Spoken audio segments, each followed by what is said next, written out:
देश की जनता के साथ मिलकर आजादी प्राप्त की,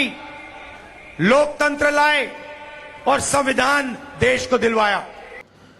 રૂપાલા હોય કે રાહુલ ગાંધી, ભાજપ હોય કે કોંગ્રેસ, બોલવાની મર્યાદા કોઈને નથી। તમામ જે મર્યાદાઓ છે તે નેતાઓ જે છે તે હવે વટાવી ગયા છે। ભાજપ પાસે છેલ્લા ઘણા સમયથી જે વિવાદના ચક્રવ્યૂહમાં ફસાયેલું જે ભાજપ છે, જે રૂપાલાના વિવાદના કારણે જે હવે ઘણા સમયથી જે વિચારતા હતા કે હવે આનો તોડ શું નીકળશે, ત્યારે કોંગ્રેસના યુવરાજ રાહુલ ગાંધીએ ફરી એક વખત જે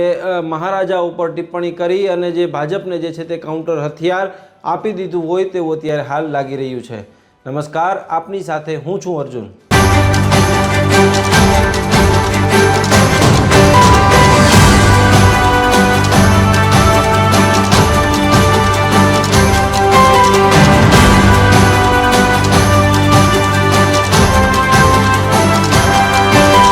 રૂપાલા દ્વારા જે મહારાજાઓને લઈ અને જે વિવાદિત ટિપ્પણી કરવામાં આવી, રૂખી સમાજના એક કાર્યક્રમમાં જઈ અને ત્યાં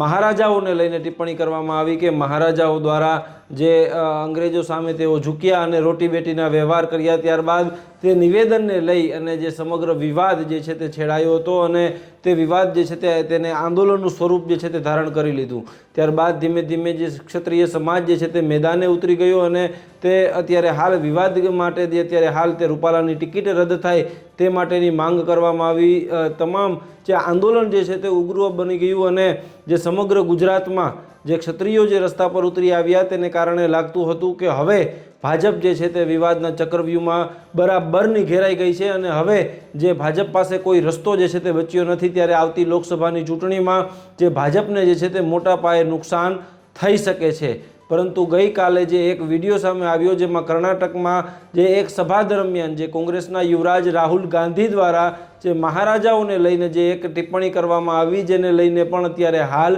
જે વિવાદ જે છે તે સર્જાયો છે। રાહુલ ગાંધી દ્વારા ટિપ્પણી કરવામાં આવી કે એક સમયમાં જે મહારાજાઓનું જે જ્યારે રાજ હતું ત્યારે તેઓ મન થાય એમ કરતા હતા અને કોઈ પણની જમીન જે છે તે તેઓ લઈ લેતા હતા। એટલે તે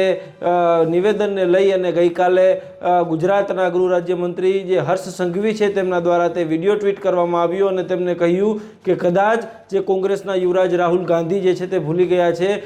રજવાડાઓએ મહારાજાઓએ તો જે રજવાડા જે છે તે સરકારને આપી દીધા છે, તેઓએ કોઈની પાસેથી જમીનો લઈ લીધી નથી। ત્યારે તાત્કાલિક જે ભાજપે આ બાબતે પ્રતિક્રિયાઓ જે છે તે શરૂ કરી છે। હર્ષ સંઘવી હોય કે CR પાટીલ હોય, તમામ લોકો જે ત્યારે હાલ જે આ મુદ્દાને લઈને ત્યારે હાલ પ્રતિક્રિયા આપી રહ્યા છે। પરંતુ તમામ મુદ્દાઓ વચ્ચે જે ત્યારે હાલ જે ભાજપ જે ત્યારે છેલ્લા રૂપાલાના વિવાદના કારણે જે અત્યારે આ વિવાદમાં સંકળાયેલું હતું તેમાં હવે તેમને જે એક કાઉન્ટર વર્ઝન જે આ બાબતનું જે છે તે મળી ગયું હોય તેવું ક્યાંક ને ક્યાંક લાગે છે। દર વખતે કોંગ્રેસ જે એવી વાતો કરતી હોય છે કે દર વખતે જે કોંગ્રેસ જે છે તે સરકાર બનાવશે, પરંતુ ચોક્કસથી જે સરકાર જે છે તે કોંગ્રેસ જ બનાવે છે। પરંતુ હવે એવું લાગે છે કે ભાજપની સરકાર જે છે તે કોંગ્રેસ બનાવવા જઈ રહી છે, કારણ કે જ્યારે ભાજપ પાસે કોઈ રસ્તો ન હોય, દર વખતે જ્યારે કોઈ ધાર્મિક મુદ્દા હોય કે સામાજિક ટિપ્પણીઓ હોય તેને લઈ અને જ્યારે ભાજપ ઘેરાઈ જાય છે ત્યારે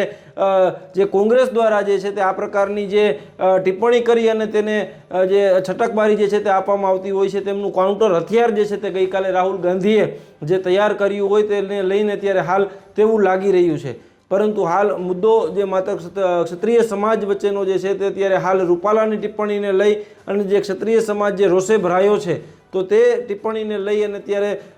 રાહુલ ગાંધીના નિવેદનને લઈને ક્ષત્રિય સમાજ શું પ્રતિક્રિયા આપે છે, તેમની પાસે માફીની માંગ કરે છે કે પછી રૂપાલાની જેમ તેમની પાસે પણ જે કોઈ અલગ માંગ કરે છે તે જેવું ખૂબ મહત્વનું રહેશે। નમસ્કાર।